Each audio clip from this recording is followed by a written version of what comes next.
Hey everyone. Hey Pat. Hey Hi, Cindy. How are you? good. How are you? Good. Yay. Hopefully, Instagram cooperates today. Yes, I believe it will. Yes. I've said a little prayer. And we can save it to our Instagram TV. So, Yeah. So let's Mhm. just run it out. Let it run out today. What do you think? Well, last time that's what we didn't do. Right. But I heard that if you let it run out, that it doesn't save as easily. So that's why I stopped it. Yeah. So I stopped it at 8 seconds. Okay. Hi, everyone. So good to see you all here. Yeah, lots of people joining. Oh, thank you, Masha. So, Okay. You so want to? yeah, Mandy and I tried to, well, we did do a live last week, but we weren't able to save it to her IGTV. So the subject matter is self-compassion and how to kind of stay on track with medical medium lifestyle, in a stressful world and with everything that we're going through today. And so it was such a great subject, and we covered so many wonderful topics that I think that we just wanted to try to do it again this week and even elaborate on that Mhm. subject. So, my name's Michelle. Um, Mandy and I try to go live often to talk medical medium. Um, Medical medium, if you're not aware, is the combination of Anthony William and Spirit of Compassion. He is a 6-time New York Times bestselling author, and he is the originator of the global celery juice movement where millions are healing around the world.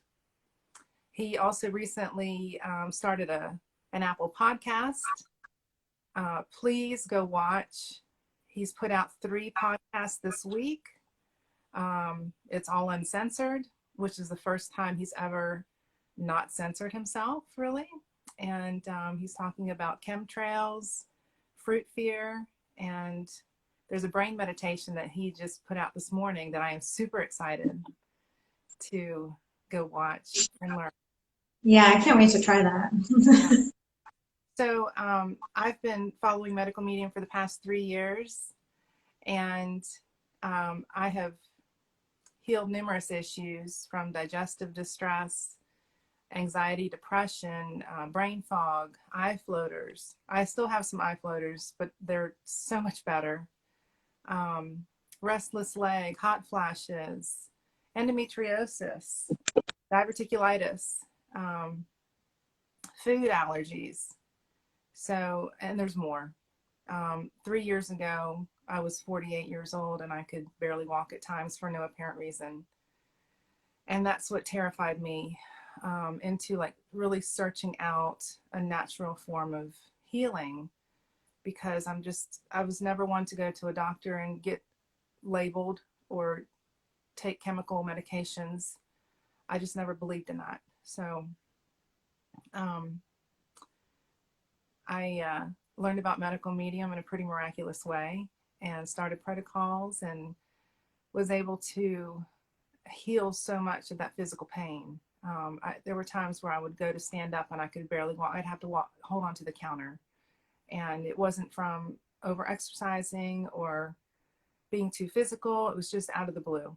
And it was, I probably would have been labeled with fibromyalgia. And today I feel so much better. It didn't take long for that pain to disappear.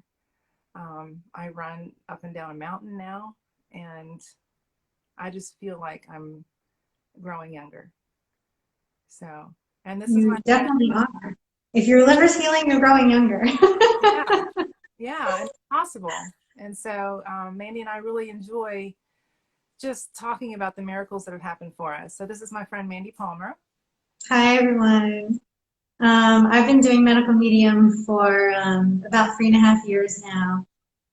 And I found it at really the perfect time because had I continued to go down the path that I was going, which was I was paleo for about almost a whole decade, I thought that that was what I needed to be doing for my health. And my symptoms throughout my 20s just kept getting worse. It was like every year a new symptom appeared. You know, in my early 20s, that's when migraines started. That's when I started being able to identify chemical sensitivities and making the connection between, oh, I'm cleaning the bathroom with these bleach products. Oh, now I have a migraine and I feel really nauseous. Um, then the insomnia started, the vertigo started. I had terrible night sweats starting in my late 20s. I mean, that doesn't make sense. I had to change my pajamas up to 3 times every night, and I had to switch the side of the bed that I was sleeping on because it was so drenched. I mean, these were like, yeah, I was a water source. Uh, and I started to get really tired. Let's see, IBS, constant bloating, constipation, chronic sore throats. I mean, and these were all things like these aren't really terrible, terrible conditions. There are people who suffer from far worse, but it affected my life in a really, really great way, especially the vertigo. That wasn't just like, oh, I feel a little dizzy. This was, I'm bedridden. I can't open my eyes or turn my head because if I do, I'm going to vomit everywhere. And this went on for up to 2 weeks. It would be like 10 days, 11 days, and then I'd start to feel a little better. And then I need a few more days before I could, before I got my energy back. It was really, really depleting. And I had some anxiety, a little bit of depression. Like I can look back and be like, okay, that was a time in my life when that was a little bit of depression going on. And so I found it at a time when my anxiety was really, really high. And I jumped right in. I quit meat right away. I was reading the first book. I don't even think I was done with the first book. I think I read it in like 3 days. And I quit meat. I just completely changed everything right away. And I remember that first week, my body was like, whoa, what's going on? I went right into it. But it was for the better. Like I wasn't getting intense detox symptoms. You know, I still went everything really slow. Like when I started celery juice, I was just doing a little bit that first few weeks, and then I slowly, slowly increased it. Sometimes people jump into things like that, and they, they get these healing reactions, and they say, oh, I need to back off on this, and they swear it off. They say, oh, this is terrible for me. They get those symptoms. Yeah. So yeah, I healed so much. I'm still working on some things, but I healed so much. So yeah. Yeah. So we just want to share with you, one of the things that has been just vital in our healing is self-compassion. And, we all grow up in different environments and circumstances, and we're conditioned in a certain way.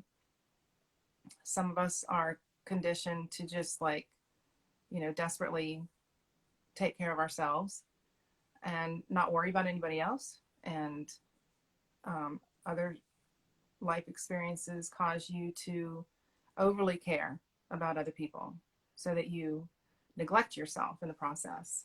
And that was me. I was the peacemaker growing up because I had a lot of my environment was just constant anxiety and fear. And I stopped talking. I stopped speaking from age 5 to age 12 because I wasn't getting anywhere. And so my conditioning was to be the peacemaker, smile a lot, you know, um, just provide compassion for, to others, whatever anybody else needs. I just learned how to put my own needs on the back burner. And so that stayed with me, I mean, really until my late 30s. And, there's a lot of detriment to that um, when you're overextending, for external reasons. And I had to learn really how to make that time for myself. And because, I've basically felt bad my whole life. I was born with severe asthma. And by the grace of God, I somehow grew out of that at age 12. But, it's just so important to find that and to not feel guilty about it and to create those healthy boundaries for yourself. And then the Medical Medium book series, gives you step by step ways to do that, and to really understand, the purpose of self-compassion. Today, especially, there are just constant distractions and fear mongering, and there's busy lifestyles that you don't believe you are allowed that certain time to nurture and care for yourself, and it's imperative. And if Amanda and I can do anything today, I think it's to almost talk about it enough that you give yourself permission to do that, if you don't already. Yeah, there's, when it comes to sticking, this can be a lot of meal prep, not prepping in advance, but there can be a lot of time spent in the kitchen. Juicing is not the easiest, quickest thing to do. Yeah. And sometimes what trips people up is external things happening in their life, or just their daily lives are so busy taking care of others, working, and that combination of things. And they sometimes feel like they don't have enough time to do everything that needs to be done. I've heard people say, there's just so much time spent in the kitchen. How do you guys do this? And yeah. So we can get into that a little bit. And then there's the piece of, maybe somebody doesn't have enough motivation or energy. Oh my gosh, how many people who are so ill really don't have the energy to stand up in the kitchen and do the stuff that needs to be done. That can be really, really challenging. Right. So else to help them.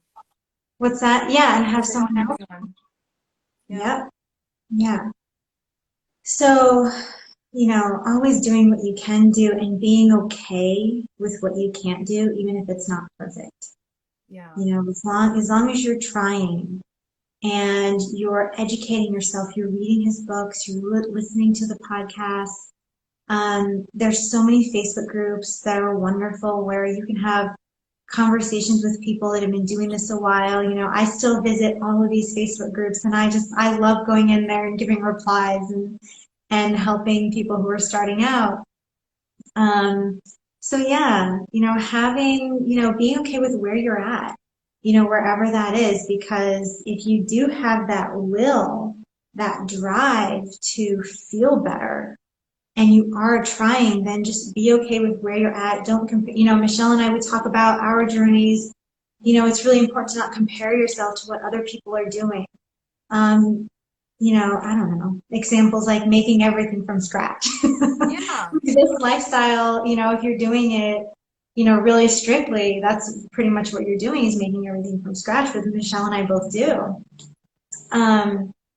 But if you can't do that, if your life is so busy where you're taking care of children or a parent, or you work long hours and you have to eat out, being okay with that. Of course, educating yourself on how to do that right, what to stay away from when you're eating out. I have a free download on my website, by the way, if anybody wants to check that out, about eating out, questions to ask your servers and things like that. And, just being okay with it. And some people like to eat out just because they like the experience. So, as long as you're doing the best you can and you're finding your sweet spot, that is self-compassion.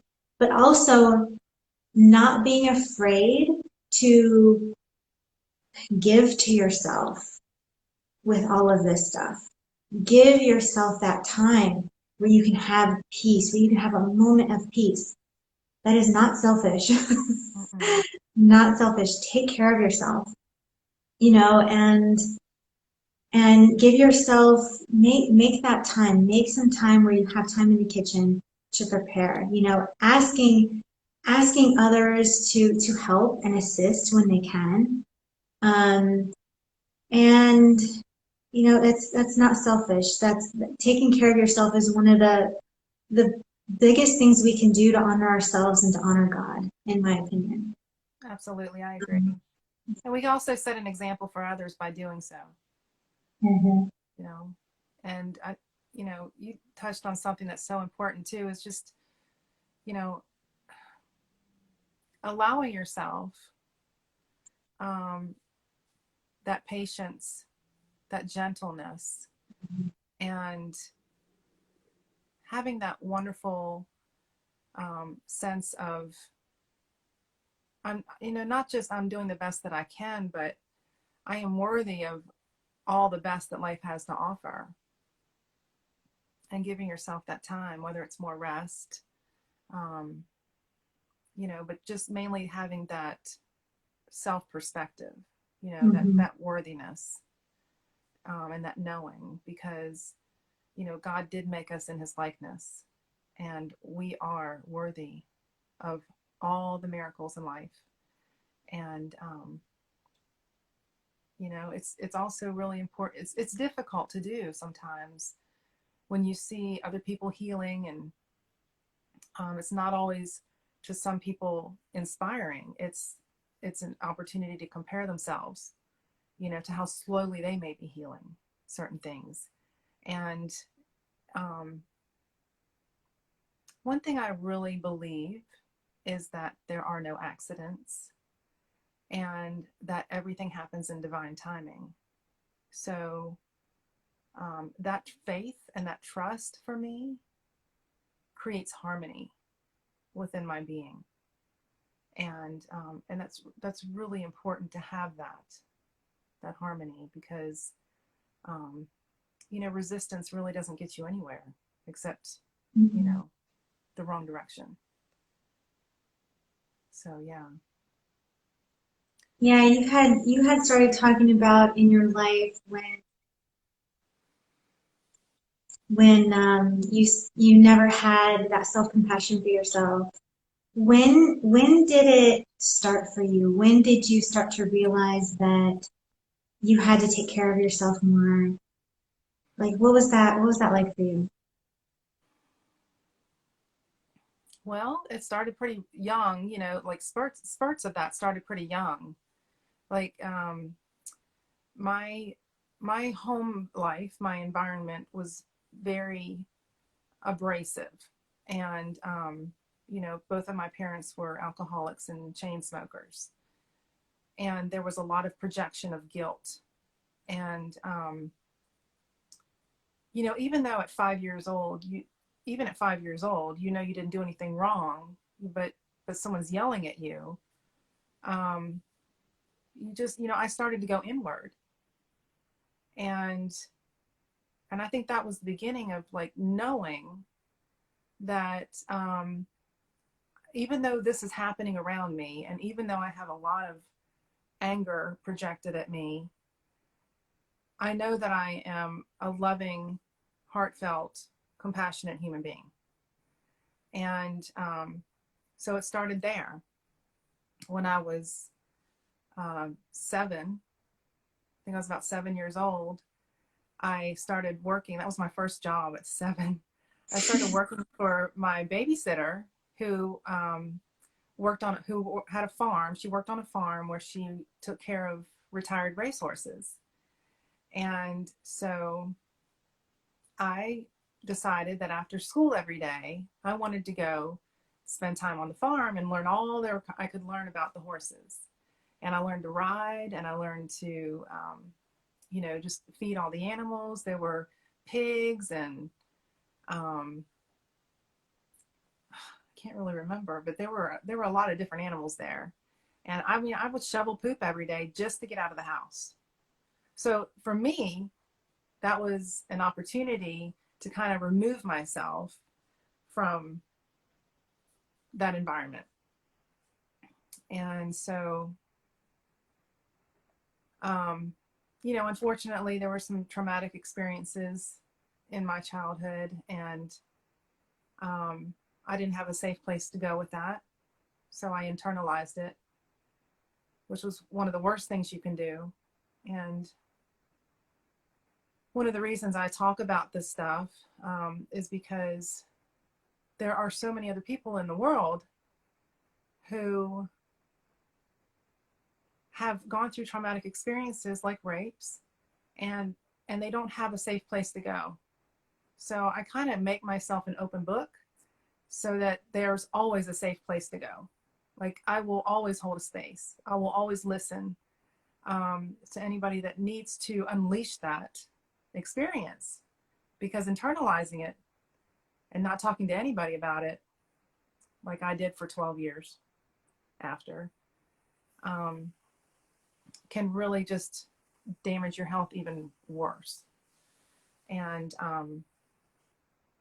so later in life, I started talking more. Like in my 20s, I just started talking more, not about what I had experienced, but just like creating that honesty of, if someone said something harsh to me, I would say, I'm sorry, but I don't know why you just said that, but it's not, I didn't do anything to you, and nor do I deserve this.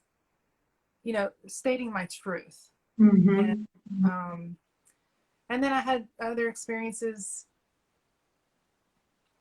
in my 40s where I had a client. I used to reproduce fine art for 15 years, and I worked with over 1,000 artists from around the world. And I did museum quality giclée prints for them from their original paintings. Loved it. It was an amazing job. But I really overextended myself in that job, because for the first 8 years, I did everything myself. And I didn't get enough sleep. I worked probably 12 hours a day. There were some days I didn't get to see the light of day because there were no windows in my studio basement. Mm-hmm. And I didn't eat. Like, all day long I wouldn't eat because I had to meet deadlines. And I also stared at a computer doing Photoshop all day long. Mm-hmm. So some things happened, that maybe a lot of people would say, oh my gosh, I'm so sorry that happened to you. But for me, it was a blessing because I woke up. Mm-hmm. And I had a client come in one day. This is when I had met Shannon, my husband, and he was helping me in the studio here and there while he was, running his full-time business. And there was this day that he was not there, and a client came in, and this man was a big man, and he was probably close to 7 foot tall. And he threatened me. Like, he verbally threatened me, and I told him that he needed to leave and that we couldn't do business any longer. So as he was going out the door, he and I went to shut the door, he pushed that door in on my body, like just slammed it on me, and I went falling backwards onto the floor, and all the artwork came flying off the walls. And that was one of the times where I kind of snapped out of it, and I really needed to wake up and realize that I needed to stand up for myself, and so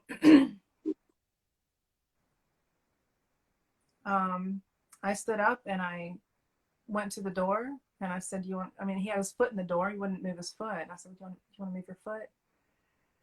And I knew from dealing with alcoholics, you don't threaten them, you don't yell, you don't raise your voice, you just stay very calm, because any situation could escalate into something worse pretty quickly. So I just stayed very calm. I said, would you mind moving your foot? And he's laughing at me the whole time. And he moved his foot, and I shut the door, and I called the police. And that was a big wake-up call for me. Not just having to stand up for myself, but to find myself as someone who was worthy of kindness, worthy of taking better care of myself, all across the board. So yeah, Mm-hmm. it was a little blessing in disguise there. Yeah, I had a similar experience where certain situations called on me to stick up for myself, because growing up for a long time, I would just do what people wanted. I had a friend in middle school who manipulated me into treating someone not so good. Wow. And it wasn't terrible. But you know what I was manipulated into doing, but I always felt really, really terrible about it because it was someone that I really cared about. And it was really hard for me to get away from her manipulations and negativity. Um, and she lived right across the street from me, and that wasn't easy. And finally, I was able to in high school. And, you know, so I must have always had this, I don't know, this vulnerability about people wanting to knowing that they could walk all over me. And it wasn't until I was a senior in high school there was an incident where I stuck up for myself for the first time, and I said a phrase that I never thought I would say to anyone, but he deserved it. And my friends were really proud of me. Yeah. And that was the first time. And I remember there was another time when, and it was definitely, you know, when I was in college and a little after that, where I started realizing that I had to at least love myself a little bit more and not just do what other people wanted me to do, not push myself so damn hard. Yeah. And I remember it was in the first, actually, it wasn't even in the first. Oh my gosh, this was like, I don't remember. My husband and I owned a gym for 7.5 years, and this was in our last location. So it wasn't even that early on in the journey. There was this person who was selling these MLM products. And, you know, she was really friendly and she had really great energy, and I liked her. She was a great person, right? And she was, you know, trying to get me to use this product in the gym and hold like this event. And, you know, I said, you know, I expressed that I wasn't interested. And then finally I just had to start saying no and not even give an answer of why I wasn't interested, why it wasn't the right fit. I just was, you know, no, no. And my husband, he heard the conversation in the office. And he was like, I've never heard you do that before. I'm really proud of you. Um, so I get that was probably in my late 20s or mid to late 20s, and that was when I think I started having a little bit more ability to stand my ground and feel my own strength. And you know, from there, I think the self-compassion grew because I was still at that time I was still sick. Things were still happening, and it actually took someone else. It took a doctor friend of mine, a holistic natural doctor, who really opened my eyes to how much I was pushing myself on a daily basis with the CrossFit, teaching it, running the gym, working long hours, and I cut back on all of that. I realized that it wasn't helpful for my body, wasn't helpful for my adrenals, and that was when it really kicked in. That was when I realized, okay, I need to start taking days off. I need to leave early. I need to stop teaching the early classes at 6 a.m. and the late classes at 6 p.m., especially in the same day. Mm-mm. You know, that wasn't a healthy setup at all. So, and when you do that, when you start living your truth, people don't like it. Oh, that's There true. will be people in your life that do not like it. Screw them. Yes. Screw them. You know, which is such an important message to share here too, because people truly awaken when they stop agreeing with things that insult their soul. Okay. And forever, my entire life, I just wanted to make everybody around me happy. I thought that if I could do that, then I would have a more peaceful life. And so you get into that conditioning, and then before you know it, you're so codependent on just surviving on what other people think of you, or whether they approve of you, um, and you need other people to validate you, you know. And I was addicted to that. I really was. And something happened, um, unfortunately, not until my 40s, where I really retrained my brain. Yeah, A Year with the Trees. I She relate. says me too. Um, I had to really retrain my brain to not care, not need external validation for anything. And that's one of the healthiest things that you can do for yourself, is to stand strong in yourself and use your own instincts, you know, your own guidance, and make healthy decisions for yourself.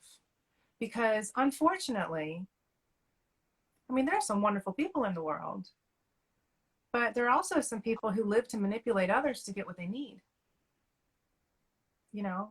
And so if you give them every opportunity to do that, they're going to take it. They're going to take it. So, yeah, you know, sometimes it takes us a while to really get that. But Mandy, like you said, when you get to that place, you know, where you realize that you're living your truth, and that's the most important thing, and not caring what other people think of that, um, that's just the best place in the world to be. Hmm. And that goes with living a medical medium lifestyle in a way because, two things. The food that we end up eating is so different than what people know to be a healthy diet. Yeah. And then you have the person who is highly viral and adrenals are being affected and they can't keep weight on. And their friends and family are asking them, where's your protein? You need protein. You can't just eat, all these plants and fruits and vegetables. And there's so many outside judgments that can happen that people have to deal with. And I started having food sensitivities after Accutane when I was 19. And I realized that dairy was a trigger. And so I had to start, speaking up to my friends, my family. Anytime we went out to eat, and it's not okay for me to eat. And at that time, that was a big deal for me to speak up for myself. Yeah. Even like, oh my gosh, my name was always Mandy, but my real name's Amanda.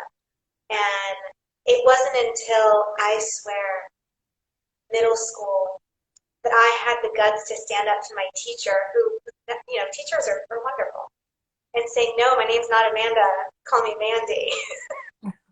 Wow. It took me until 6th grade to be able to do that. So when it came to... That's pretty young now. But every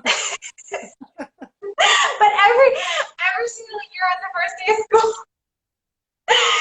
when I was in elementary school, I wanted to just say it and I just couldn't. Oh. That was just kind of one little example, but it can be so hard with friends and family.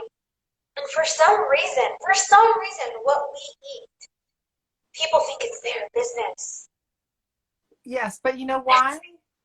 You know why? Because we threaten their belief system. Yes.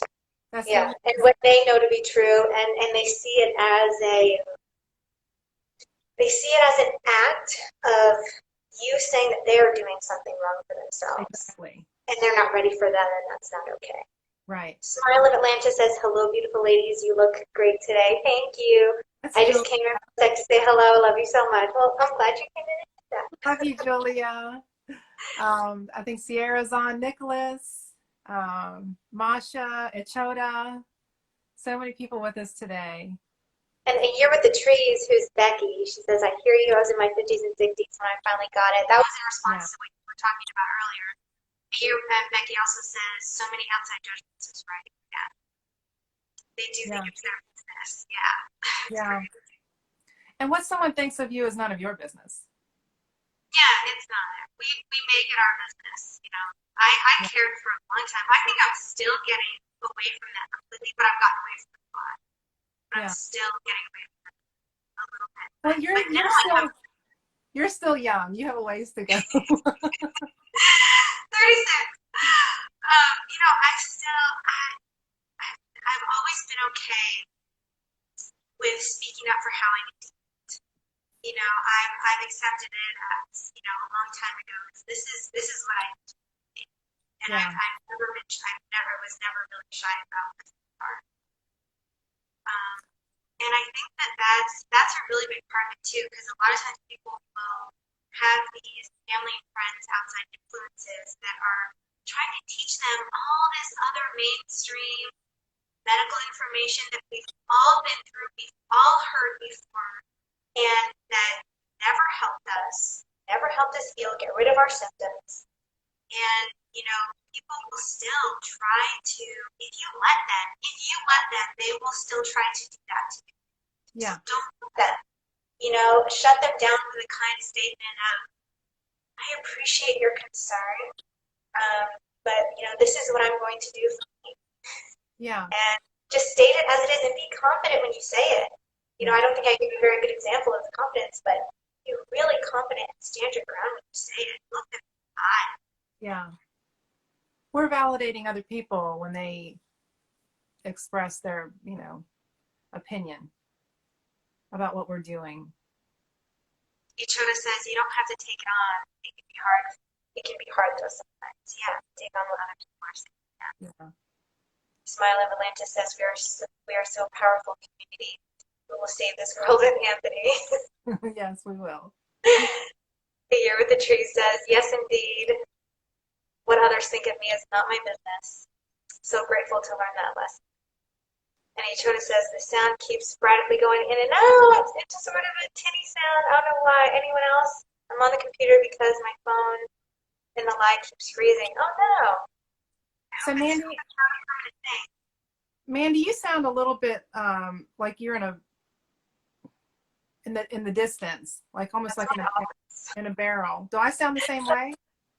No, that's everybody says that. It's my office because we never hung anything on the walls. No, it changed. It changed. Oh, really? Oh, Yeah. that sucks. Hopefully it comes through. Yeah. So yeah, I had to really learn how to kind of be okay with my truth, just even going to a restaurant when I used to go to restaurants and order food based on my food allergies. And, because when you're in tune with yourself, you can, and your instincts become stronger. Um, you can kind of pick up on what people are thinking of you, even if they don't say anything, just by their body language and their eyes. And, sometimes you get that look from the waiter like, oh, here we go, another one. you know, she needs a special order. And I came to a point where I was just um, very matter of fact, this is what I need, and I was very grateful so that no one had any negative energy about my food, and it was prepared properly. um, but yeah, that's just one of the ways to just kind of, live your truth. And that's really important. And of course, now, like Anthony says, everyone in the world is sick. Everyone is dealing with some kind of chronic illness or symptom. So some people talk about it, some people don't, you know? A lot of people will minimize it and they think that whatever they're experiencing is normal. They attribute it to age or just accept it. Yeah, menopause, whatever. Yeah. Yeah, I get clients come to me and they don't tell me all of their symptoms. It sometimes takes a few sessions. And I have an intake form where they're supposed to put all their symptoms and conditions. Yeah. And they don't put everything. And it's not because, well, maybe they didn't remember, but it's almost as if they just didn't think about it as a problem, as Right. part of the puzzle. Right. So I'd like to read something, just something really short out of one of his books, LifeChanging Foods.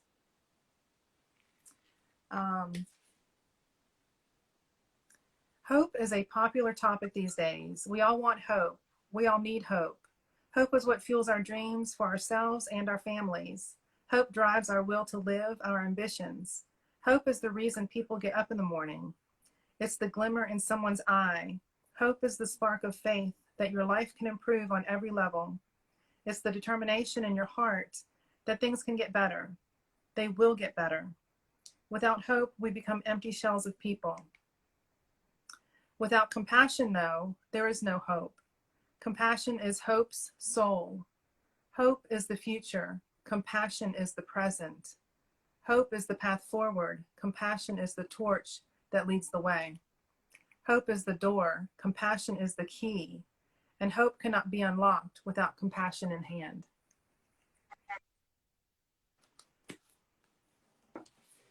And you know, you don't find compassion in yourself so that you can provide it to others. That just happens naturally.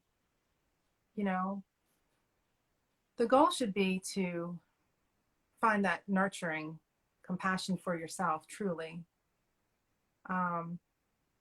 because it grows and it expands, and it just naturally kind of permeates people around you, so that by witness, you can be, you can reflect the compassion that you have for yourself onto other people, so that they can have that same desire by witnessing you to have compassion for themselves. So, yeah. Choda had a comment regarding sometimes the comments, like, they don't come in right away. I think it takes, like, there's like a 30-second delay. So sometimes people just don't realize that certain things are symptoms. I know that so many symptoms that I feel, I just thought my body was that way. Yeah, you accept, like, you don't even, it doesn't even comprehend that it is a symptom. It doesn't be that way sometimes. And you know, we just get used to it. Yeah, but the beautiful thing about the medical medium lifestyle is that one day you're going about your business and you realize you don't have that symptom anymore because of the foods that you're eating and the celery juice you're drinking, and that's a beautiful thing. Yeah, I always tell people, you know, you'll see a difference. It just may not be in the exact symptoms you want to see right away. Right. But you will notice things. It just may not be something that you ever even realized was something. Yeah. And Vivian says that was so beautiful what you read. Stroller in the rain. Wow, sorry, I didn't realize my pocket sent laughing emoji. Sorry, ladies. Love your lives. Thank you. I don't remember seeing that anywhere, but that's funny. Hi, let's see,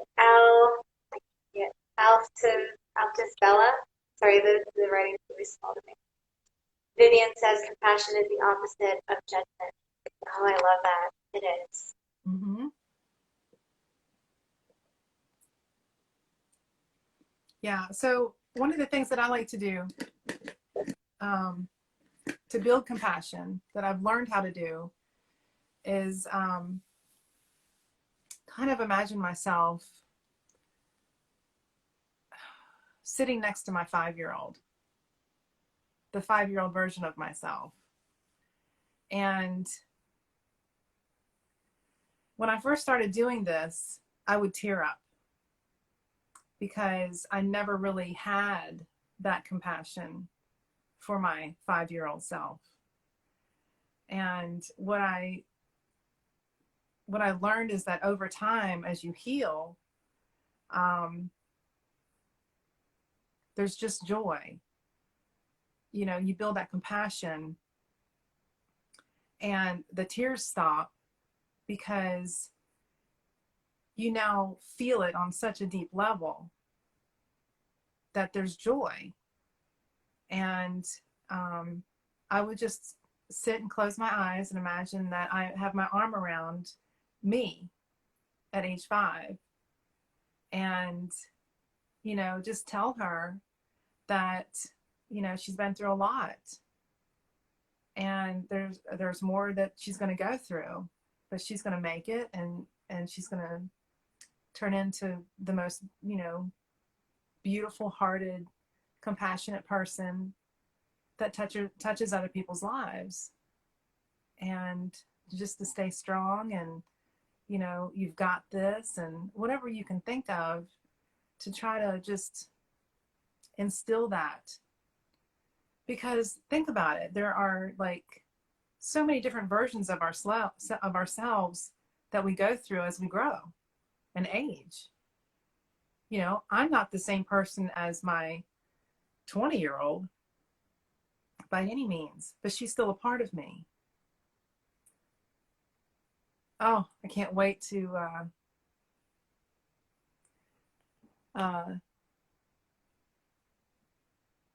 I can't read that. Alifta's Isabella. I felt so strong compassion for myself with the new meditation from AW. Oh, I'm doing that this afternoon. Yeah, I'm excited. I haven't gotten to do it yet this morning. I think I'll do it tonight. Yeah. But what I love about that is how he describes that he's like, you will notice a change. Yeah. Like this is a meditation from above, and there is going to be some healing that happens. So this is to remove fear. This brain meditation that he put out on Apple Podcasts this morning is to remove fear from the mind, body, and soul. And yeah, like he said, it's you can feel it, like the first time you do it, and probably every time after. He says do it as often as you want, and preferably in the mornings would be best. He said that. That there you can feel kind of the healing transformation. Choda, have you done the meditation yet, or have you watched the podcast or listened to it? I'm so excited. I am so excited to do that. And you talked about the joy that has emerged, and I think that all the past few years on my medical medium journey, like with all the detoxing that happens, you're detoxing out that old adrenaline, especially on a 369, but I think that happens anyway when you're allowing your body to detox without fat and whatnot, and eating all the healing foods. And I think that unburdens our bodies so much. And I've noticed so many more moments or longer days where I'm feeling, I feel good. Like not just physically, but my mood. And I want to just smile and just feel so light. That never happened years ago. Yeah. Laughing, sure, laughing makes you feel good. Smiling, being with a friend, being with a loved one, spending time with my husband, that was feel good. But I'm talking about it just comes over you. It just washes over you. And I never found that before this. Yeah. Growing up, I had it's just spurts of that. And then it was just fleeting, Yeah. Yeah. And I just have so much more and more of that. And I've noticed too that that comes with honoring, not just the healing process, but it comes with honoring yourself. And so, yeah, that I just feel that my being has transformed into that harmonious, joyful place. And it doesn't have to be circumstantial. I don't have to feel happiness just because of circumstances. Yeah. Really like AW's new podcast. The one on chemtrails made me sad when he said he can't do anything to stop them. That are there due to evil in the world. Yeah. There is evil in the world. And we need that polarization, I guess. I mean, how would we recognize good if there wasn't evil? Everything would just be the same and not really felt, But if you have something to compare it to, it's just like I said earlier, I just don't believe in accidents, and I, believe everything does happen for a reason. But I also believe, Mandy, you and I have talked about this, that that, the light and love will always win over evil, always. And that maintains my joy. Definitely. That's how I walk in faith. And I think that this podcast on fear, I don't think that that was by accident. I think that he knew that he was giving us really powerful information. He warned us that not everybody was going to like it, or feel good with it. And so, now he gave us this meditation to help heal our fear.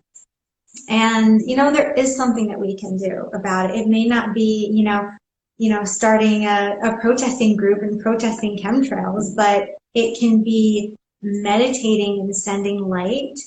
And, sometimes I'll if there's, this dark individual or dark group of people, surrounding them in a mirror. I learned this meditation from Sylvia Brown, surround them in a mirror so that their darkness is maintained within, their own bubble and not reflected out into the world. So, there's things that we can do. Cutting cords with negative people, that has helped me in many situations. That's important. Yeah, and just praying, sending angels. Anthony William talks about this sort of stuff. So there's, it may not feel like it's direct, but science, they recognize when you send love out to someone else and they received it. I don't remember how I saw this somewhere where it was recognized by some type of thermal imaging or something like that. I don't remember what it was. But I remember being really wowed by it, and wow, that's powerful. It really does work. I'm going to keep doing that because I can see that. I can feel it. We can all feel it. I've had days where you and I have texted and I'm not feeling great. And then I know that you've prayed and whatnot, and I'll feel better. Yeah. We're all energy, and we're all very empowered to affect others. And another thing we can do that we already do, but we can continue to do is to share this information. Share the medical medium information, share the podcasts. There's more fear in the world now, I think, than ever before in my lifetime. And, it's perpetuated. It's perpetuated by this evil source. So we always have to remember that, self-compassion is not isolating yourself. That self-compassion is being compassionate, gentle, patient with yourself, loving with yourself, but at the same time having that for everyone around you, even if their behavior displays something that's not harmonious with you. Because as long as we are always the light, we will always reflect that light onto others. And, we do need to come together now more than ever as community, as humanity, as the collective, and share that light and that love. And even if we aren't able to do it in person, like you said, doing it in meditation and sending that light out is so powerful, so powerful. Even if other people don't know you're doing it. Yeah. It can be felt. Becky says, I'm praying for the chemtrail business to stop, and I hope to start a movement where the whole Anthony William community can pray for change to happen. I hope Anthony William can give us advice of angel intervention on this. Yeah, I was kind of hoping he was going to get into that. I mean, I can think of the angel of disarmament, right off the top of my head, but that's only going to help, I don't know if that would, you pray the angel of disarmament to disarm the entire world of the terrible chemtrails. Yeah, it's something. I think you already mentioned, and I also believe that the angels are already working really, really hard for all of us. And our food, too. Yeah. Protecting our food. And I think that that's something that these last two podcasts have really made me aware of is, he didn't say when those things were going to happen in the future. And that's not even the first time I've heard that either. Yeah. From someone, like that. Yeah, powerful things we can do, Becky. And, you know, let me know when you get started on, you know, bringing more of the community together for that. I'm sure, I think we all just want to be together for it. You know, now that we're hearing, you know, he's uncensored, he's giving us these truths in his podcast. You know, I think, you know, we are waking up to how serious this is going to be for us in the future. You know, we don't even know how near it's going to be. So, Yeah. There's no accident in his timing. So I want to read something very short out of Cleanse to Heal. let's see, we got 4 minutes.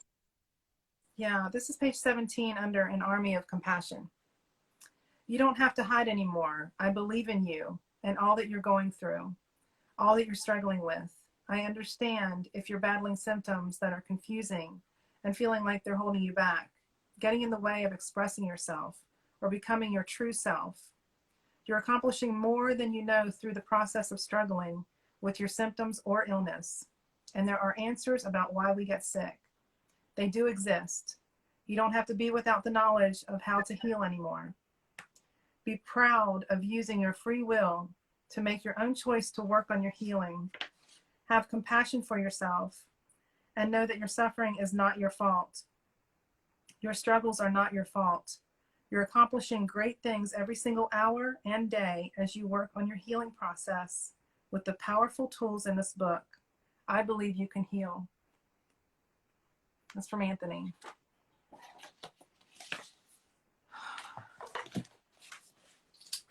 And again, Beautiful. you know, to have this guidance is, it's golden, you know, and I don't think there's any accident that we've all been blessed by Anthony's presence and spirit of compassion. There's no accident that we came down, you know, to this planet and were born into this life right here, right now, and experiencing everything that we have and will experience in the future. We are empowered beings, and every single bit of information that they provide in these books, you know, helps us to transform into the most beautiful, light-filled beings that we were always meant to be. And I'm grateful. I know you are too. Mm-hmm. Yeah. And I love that you and I are doing this. And, you know, even though everyone here probably knows about Medical Medium and his work, you know, otherwise they'd probably just scroll on. You know, it's still powerful for us to be doing this. It's something for people to share when it saves, for people to share. And, you know, the more people that know about it and do it, you know, when you're healing, you are, you know, rising above. You are overcoming as you detox. I mean, think about it. As these chemtrails come down and poison us, when you detox that out, that is powerful. Yeah. You're healing yourself. We are empowering others to do the same just by doing what we're doing. Absolutely. Absolutely. So take the time, you know, do everything that you need to do. And if you find yourself in a space of anxiety or racing through your day, just ask yourself, what would make me feel good right now? And do that.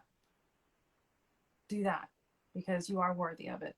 We're all worthy of all good things and to feel the best that we can. Yeah, we've got 30 seconds left. Letting it run out this time. Yeah. We can always edit this out. We can always cut it out. What do you want to cut out? Oh, I don't know the ending, but I don't know. I've done that. Like I'll cut out the beginning as like one of us is coming on before I post it. All right. Well, I just want to say thank you guys. Thank you, Mandy, for being here with us today. I love you. I'm sending you all my love and all my light. And hopefully we will talk